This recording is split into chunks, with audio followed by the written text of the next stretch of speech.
Ya.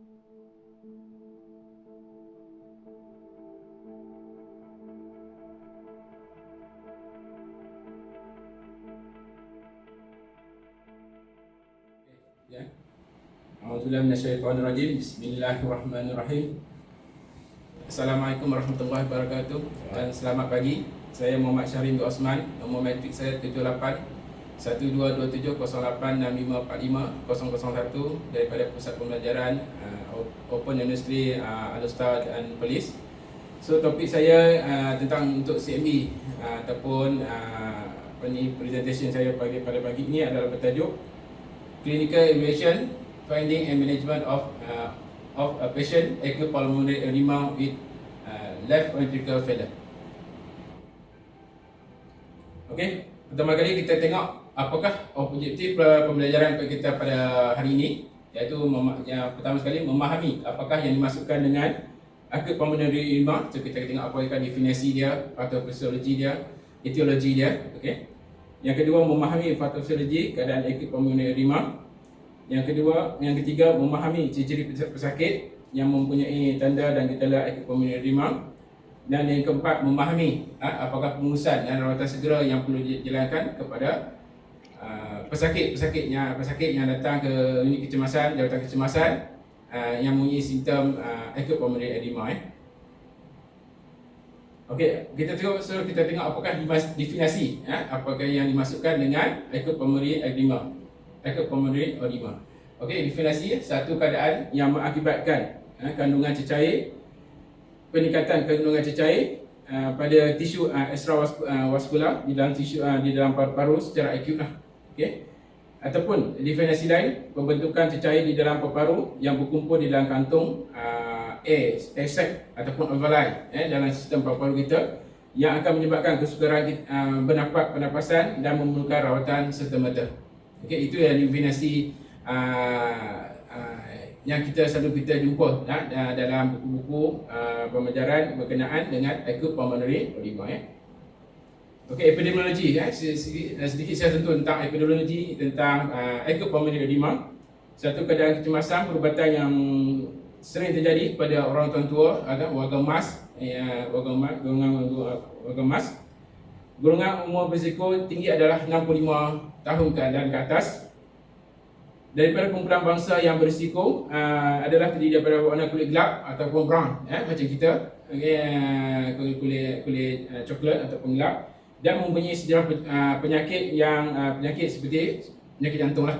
Okey, dia komorbid dengan penyakit jantung.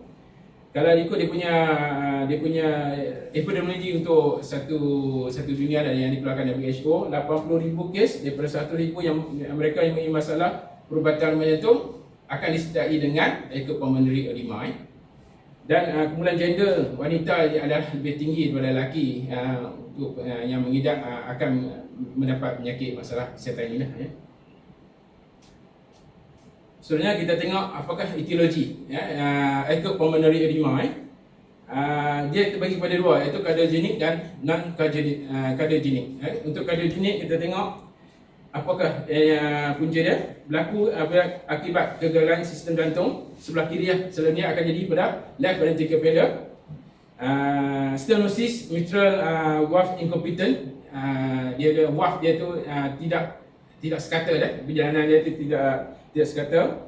Ritma jantung yang mengalami aritma dan juga hipertensi yang tidak terkawal. So kes-kes hypertension selalunya kita akan pesakit yang datang acute pulmonary edema, selalunya kita akan dapat BP dia uncontrolled, BP high. Okay, non-cardiogenic. Apakah punca non-cardiogenic pula? Disebabkan kecederaan ataupun trauma lah.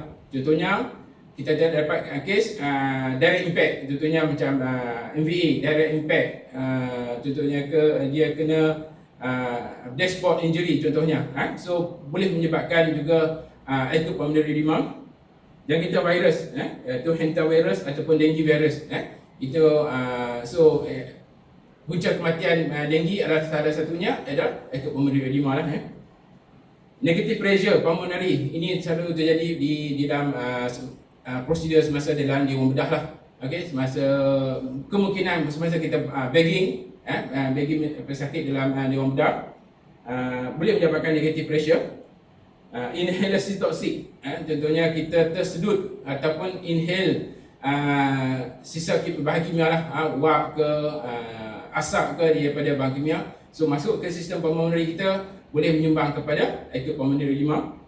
Dan komplikasi fizikal, contohnya kita buat prosedur terakosintesis, kes-kes trauma yang mengalami keadaan pneumotoraks. So kita buat needle terakosintesis. So komplikasi daripada situ boleh menyebabkan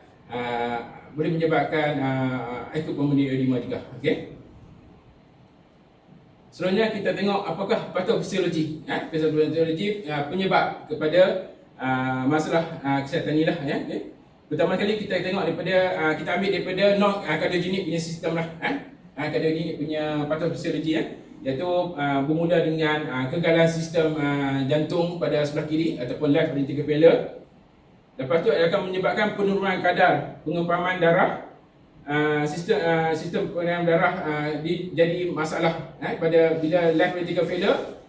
So kadar penurunan proses pengempaman darah daripada left ventricular failure ke right ventricular failure jadi masalah, dan berlakunya pengumpulan dan kesesakan darah di kawasan pulmonari. So jadi macam overload di sistem pulmonari, dan terjadinya acute pulmonary, sebenarnya akan berlakunya kebocoran cecair yang akan keluar ke ruangan intravaskular dan ke ruangan interstitium. So daripada air bila dah kumpul dalam paru-paru tadi, contohnya darah tadi tu, dan berlebihan, dia akan keluar daripada sistem jantung dan akan pergi ke sistem paru-paru, dan akan masuk ke tisu-tisu dia lah, dan berlakunya pengumpulan cecair dalam paru-paru, dan sebenarnya akan menyebabkan terjadinya acute pulmonary edema. Itu secara kardiogenik punya sistem lah. Kalau di non kardiogenik, so kita macam tahu jadi macam direct impact, so dia akan terus jadi. So kalau kardiogenik ni dia ada spesifik sikit lah untuk jadi simptom acute pulmonary edema ni. Saya clear setakat ni? Boleh bang? Okay. Okey, ini adalah sedikit saya tunjukkan di sini adalah X-ray. Okey, gambar pertama adalah menunjukkan nombor X-ray kita. So paru-paru kita dalam keadaan bersih, ataupun kita nampak clear lah, tak ada haziness, saiz jantung pun kita normal. Okey. Dan gambar kedua adalah gambaran tentang kes acute pulmonary edema. So kita nampak di sini saiz jantung dia agak besar. Dipanggil hypertrophy lah. Dan kita akan nampak juga haziness di sebelah haziness di sebelah pada paru-paru lah. Dan kita akan kita nampak dia punya keadaan dia tak cantik lah macam sebelahnya. Sekadar kita akan nampak juga trachea shifted. Ya, kalau dalam kes-kes tertentu, kalau ni kita akan nampak juga trachea shifted lah untuk kes-kes acute pulmonary edema ni. So seterusnya kita tengok tanda dan gejala lah, ataupun symptom. So di sini saya bagikan dua jenis tanda, iaitu tanda acute dan tanda kronik. Okey, untuk tanda acute, selalunya pesakit akan datang dengan dyspnea. Dyspnea ataupun kesukaran untuk dia bernafas secara normal, atau terutamanya tidur baring. Kita minta dia tidur baring, dia tak boleh. So dia kena pro up ataupun duduk dalam keadaan fowler lah, kena duduk sandar. Terasa lemas bila dibaringkan. Itu kita akan nampak secara real lah. Batuk dengan kahak berbuih.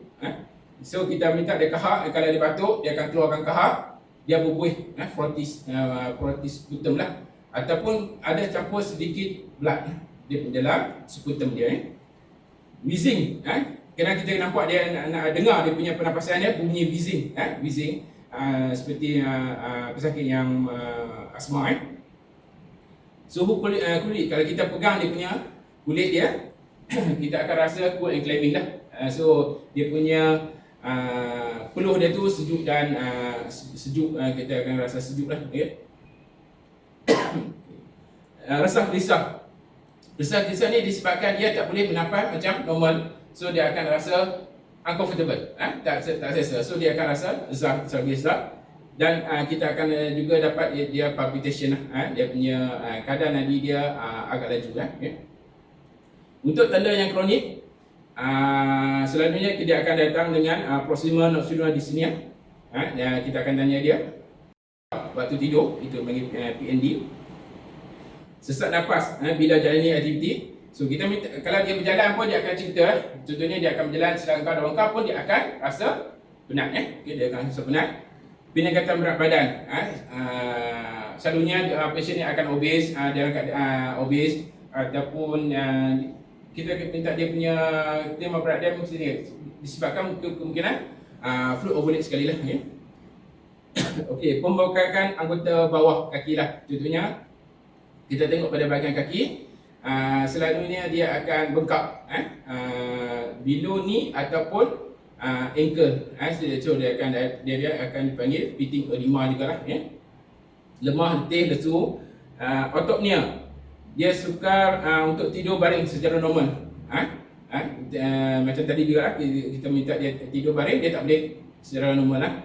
Dan sakit dada, kemungkinan dia ada disertai dengan sakit dada. So differential diagnosis dia kita boleh juga kata kemudian kita tak tahu dia tu acute pulmonary edema. So dia datang dengan simptom macam tadi. So kita boleh juga buat differential diagnosis dia sebagai heart attack lah, ataupun contohnya MI ke. So kalau dia ada simptom sakit dada.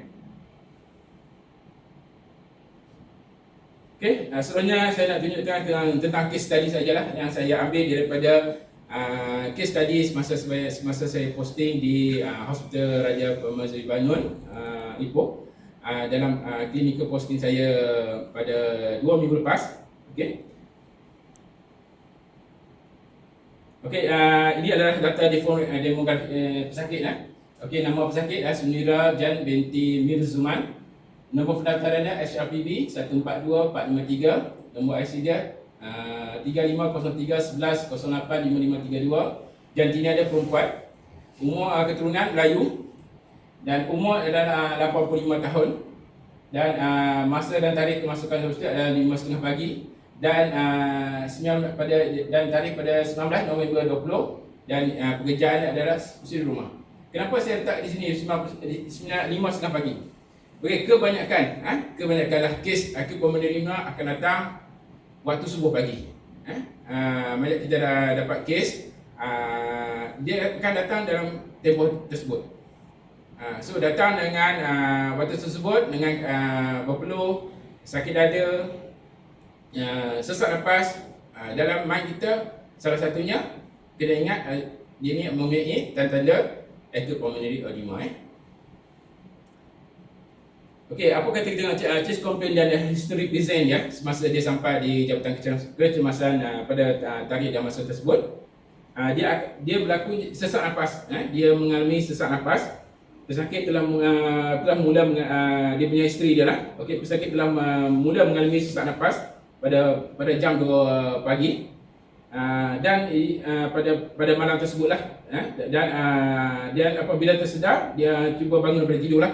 So bila dia tidur, dia sesak nafas, dia akan bangun sesendiri, tersedar sendiri dan bangun untuk dia menghilangkan rasa sesak nafas tersebutlah. Dia cuba mengubah kedudukan keadaan tidur beliau daripada kedudukan semi founder. Sebelum ni memang dia tidur dengan dua bantal, tetapi dia cuba kedudukan yang lebih sandar lah, di mana dia sandar di menggunakan banyak bantal untuk dia sandar, untuk dia lebih mudah bernafas lah. Dan keadaan tersebut agak membantu pada ketika tersebut lah. Dan dia mampu meneruskan tidur dalam hanya beberapa jam. Dan selang sejam selepas itu dia mengalami semula keadaan sesak nafas tersebut lah. Dan pernafasan dia agak laju dan cetek. Okey, keadaan tersebut pesakit tersebut juga mengalami berpeluh sejuk, dan dia turut mengalami berpeluh sejuk dan hampir membasahi pakaian yang dipakai pada masa tersebut lah. Dan dia juga mengalami batuk berterusan, batuk yang berterusan semasa keadaan dia sesak nafas tersebut lah. Okey. Okey, kita tengok sedikit apa sejarah perubatan dia pesakit tersebut. Pesakit mempunyai sejarah penyakit komorbid, iaitu dia memang ada diabetes hampir 15 tahun, hypertension hampir 8 tahun, dyslipidemia, okey, kandungan, dan dia juga pernah mengalami CCF lah, dan with atrial fibrillation. Sebelum ni rekod pesakit dia pernah mengalami CCF, congestive cardiac failure. Mendapat rawatan susulan di KK Greentown, Ipoh. Pemeriksaan ekokardiogram terakhir pada 11 bulan 7 2018, dan result pada masa tersebut adalah ejection friction. Ejection friction ni adalah kita tengok, kalau kita tengok dia punya kemampuan jantung dia tu pump darah untuk mengepam darah hanya 61.3% lah. So dia ni memang ada jantung dia tak berapa cantik lah pergerakan dia lah, dia punya tu. So dia ada MTR, telescopic regurgitation, mitral regurgitation, atrial regurgitation, dan moderate left ventricle failure. Dia memang ada penyakit tersebut lah. Dan dia komorbid, so dia ni memang ada salah satunya adalah gastritis. Okay, memang sering mengalami gastritis. Chronic bronchitis, induced bronchoasthma. So apa yang saya tanya dia dulu dia ni pernah bekerja di kilang papan. So dan tempoh yang lama lah semasa dia umur dia muda. So rasa impact daripada kesan lama. So dia mendapat penyakitnya chronic bronchitis with bronchoasthma, dan dia menggunakan MDI salbutamol to puff PRN, dan beclometasone 1 puff PRN lah. Ini memang stock medication dia dibekalkan. Dia juga mengalami ada juga tanda-tanda hypothyroidism, dan dia juga pernah mengalami close fracture supracondylar left femur pada Mac 2019. Dia pakai plating, dia memang ada plating dia pada supracondylar pada left femur tersebut. Dan dia juga mempunyai chronic kidney disease, rawatan susulan pada nefro ada 15 dan 12 pada bulan ni lah. Sepatutnya appointment nefro dia pada 15-12-2020. Okey, clear faham dia punya sejarah perubatan dia.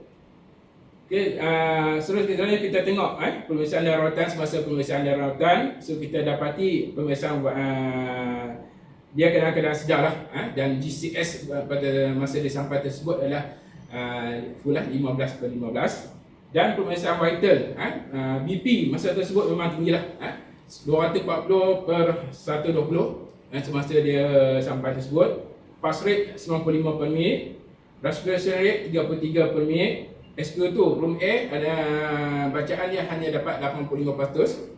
Dan bila kita masukkan hypermask, dia boleh pick up sampai hanya 97% lah. Itu the best, paling best dia dapat 97% lah. Temperature masa tersebut adalah 37.4. So dia memang tak ada tanda-tanda demam ataupun history contact dengan pesakit COVID pun, history travelling ke dengue COVID prone area pun tak ada lah. Okay. Capillary refill time iaitu CRT dia bawah 2 second, dan capillary blood sugar dia 11.3 mmol per liter. Okey, pemeriksaan fizikal. Okey, inspection. Apa yang kita buat inspection tersebut lah. Okey, kita tengok dia ciri-ciri pernafasan dia. Memang dia ni ada tachypnea dengan kadar pernafasan yang melebihi 20 kali per minit. Okey. Penyakit bernafas dengan menggunakan aksesori masa. So bila kita tengok dia punya aksesori masa dia pun membantu dia untuk bernafas secara semasa dia proses pernafasan tersebut lah. Pesakit dalam keadaan berpeluh, sedikit resah dan kurang tenaga. Dan kita tengok dia macam lemah juga lah. Perlu kita untuk panggil dia pun dia untuk contohnya kita minta dia angkat tangan pun dia rasa macam tak berapa tenaga lah. Kita tengok dia punya tanda deviation. Palpitation, palpation kita buat prosedur palpation. Tiada tanda ataupun lebam pada permukaan kulit, terutamanya pada bahagian dia. Ini kita nak rule out kemungkinan dia ada non kardiogenik faktor lah penyebab kepada akut pulmonary edema. Simetrikal pengembangan dada, ketidakseimbangan sebelah kiri. Kita tengok sebelah kiri dia rise dia tak sama sikit dengan sebelah kanan. Okey, pada bila kita buat palpation pada dada dia sebutlah. Percussion menunjukkan bunyi dullness lah. Kita buat dullness, ia mungkin disebabkan pengurangan udara di kawasan paru-paru akibat daripada pengumpulan cecair di dalam paru-paru tersebut lah. Ada bunyi dullness. Dan bila kita auscultate, kemasukan udara sedikit kurang sebelah kiri dia punya paru-paru. Kehadiran bunyi cracks dengan jelas pada kedua-dua belah paru, crack. Kehadiran bunyi ronkai dan wheezing pada kedua-dua belah paru. Dan ritma jantung adalah normal lah, S1 dan S2 lah. Itu dia punya physical examination yang kita buat pada sistem respiratory dia. Okey, untuk pemeriksaan fizikal per abdomen, sebab kita nak tengok juga masalah di barisan abdomen dia. Bila kita buat inspection, no sign ascites lah, perut dia tak ada tanda-tanda macam ascites. Palpation pada abdomen soft, soft, dan minimal tender over the epigastric region lah. Sedikit sebab dia ni mungkin ada gastric, so bila kita tender tekan palpate pada bahagian epigastric, so dia sedikit sakit lah bahagian tersebut. Percussion ada tympanic sound dan auscultate pada abdomen tersebut ada bowel sound adalah normal lah. Dan kita juga buat pemeriksaan fizikal pada bahagian kaki dan kita tengok lower leg examination dia, inspection kita buat inspection dan palpation. Notice bilaterally edema up to knee level lah. So bila kita tengok kaki dia, kita palpate dalam tempoh 3 ke 5 minit. So edema dia memang agak teruk dia lah. Video ni sampai ke bawah lah dia punya edema. Dia punya kedua-dua belah kaki. Okey, ujian ekokardiogram. Okey. Ini kita buat di hospital HRBB, memang kita tahu dia memang dilengkapi dengan peralatan ekokardiogram di situlah. Dan kita tengok dia punya bedside ekokardiogram pada organ jantung dia ada left atrium dan ventricle show dilated. So kita tengok di situ ada result dia show dilated. Right atrium show dilated juga. Right ventricle so normal dan injection friction. Okey, ada 40% saja. Okey, ingat tadi masa saya cakap tadi injection friction masa dia dah buat masa ujian kardio pada 2018. So dapat 61% kan. Tetapi pada hari tersebut injection friction dia hanya 40%. So penurunan nampak dia punya persen dia betul nampak penurunan persen dia punya injection friction dia. Ekokardiogram juga dibuat pada organ paru-paru. So the B-line. Kalau B-line ni kita nampak daripada echo tu dia nampak macam B-line lah. So dia, kalau di situ dia nampaklah B-line. So B-line ni kita suspect dia positif fluid accumulation in lung pada rib right 2 hingga 4 dan left 2 hingga 4 jugalah. So kita nampak ada pengumpulan cecair di situ lah. So kita diagnos sebagai B-line, itu positif yang menyatakan dia ada fluid accumulation di situ. Dan no sign pleural effusion lah, yang tak ada tanda pleural effusion. Okey, ujian seterusnya kita buat ujian radiologi. Okey, chest X-ray menunjukkan kardiomegali. Okey, gambar ni agak clear gambar. So kita nampak dia punya jantung dia besar, kardiomegali. White mediastinum, okey, mediastinum dia nampak besar, okey. Dan haziness on the lower zone, left lower zone. Left lower zone kita nampak hazy, kawasan ni nampak hazy lah. Okey, kemungkinan juga dia ada western mark sign in right lung. So nampak gelap sangat. Dia right lung dia tu nampak gelap sangat. kita kemungkinan dia ada Western mark sign right lung lah pada right lung, so kena further investigation lah apa masalah dia di situ lah. Okey, kalau kita buat ECG ya, ujian ECG, okey, so kita nampak dia ada atrial fibrillation lah, dan prolonged QT interval, dan white ST dia tu tampak luas, dia punya ST dia tu tampak wide spread lah, nampak luas di bahagian ST dia tu. Okey, clear tentang investigation ni lah. Okey, tentang apa yang telah kita jalani pada pesakit tersebut. Dan seterusnya investigation biasalah, makmal full blood count, kita nak rule out dia punya infection, kita tengok HB, hematocrit apa semualah, bila kita buat full blood count. Arterial blood gases, kita nak tengok, typing error is with ABG lah, ABG. So kita tengok peratusan udara di dalam kandungan darah, dalam darah, dan juga kita buat urea FME lah. So patient ni memang dah dia pakai CBD, so kita boleh ambil terus dah urea FME dia. Kita tengok roll out apa masalah, kemungkinan dia ada masalah menyebabkan kidney jugalah So seterusnya kita tengok apa manajemen. Manajemen, kalau manajemen di kecemasan memang straight to the point lah, sebab kita memang dah confirm dia ni memang ada masalah dia ikut pulmonary edema, so kita fully rest in bed.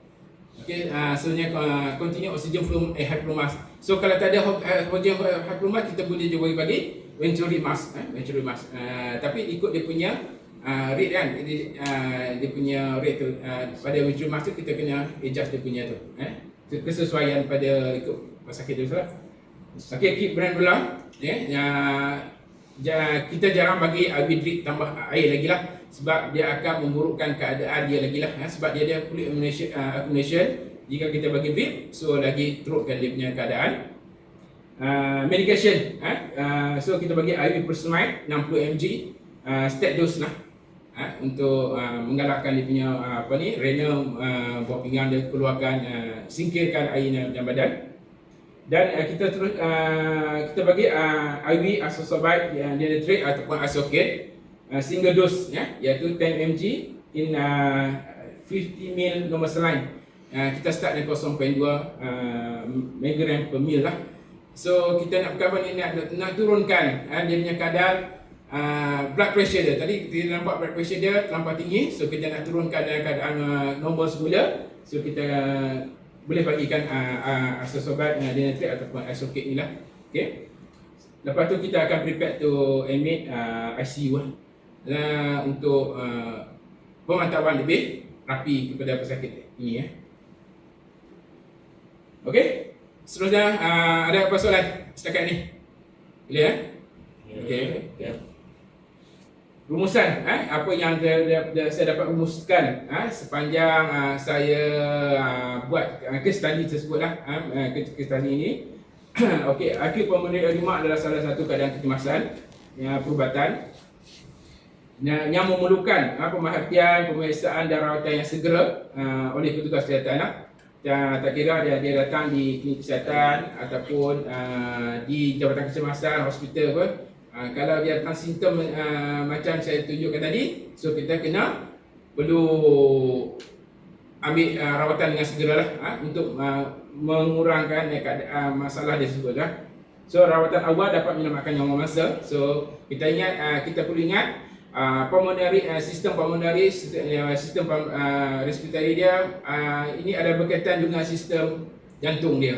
So cardiovascular system dengan sistem respiratory. So kalau kita lambat delay memberi rawatan kepada dia, so risiko dia nak meninggal adalah tinggi Dan pesakit dan waris perlu diberi nasihat tentang untuk menjaga pemakanan. Contohnya pemakanan lah. Apa yang dilihat setakat ni, pesakit-pesakit yang datang dengan relapse ataupun relapse berulang balik. Contohnya dia tak kontrol dia punya garam, tak kontrol dia punya air, sukatan air yang dia patut dia ambil setiap hari. So boleh cenderung menyebabkan dia berulang lagi lah acute pulmonary edema, dan perlu rawatan susulan lah. selepas dia keluar pada wad nanti, itu kita perlu nasihat kepada waris lah, terutama ni waris lah. Sebab bila pesakit kemungkinan dia dalam keadaan tersebut dia kurang, kalau kita bagi nasihat dia pun dia tak boleh nak terima apa nasihat kita. So adalah jalan the best, kita kena bagi nasihat kepada waris tersebut, memantau pesakit selepas dia keluar pada wad nanti. Okey. Ada apa-apa soalan sebelum saya tamatkan sesi saya pada hari ini? Okey, saya harap semua faham dan dapat terima apa yang saya sampaikan pada hari ini. Saya sudahi dengan wabillahi taufiq wal hidayah. Assalamualaikum warahmatullahi wabarakatuh, dan jumpa kita pada sesi yang akan datang.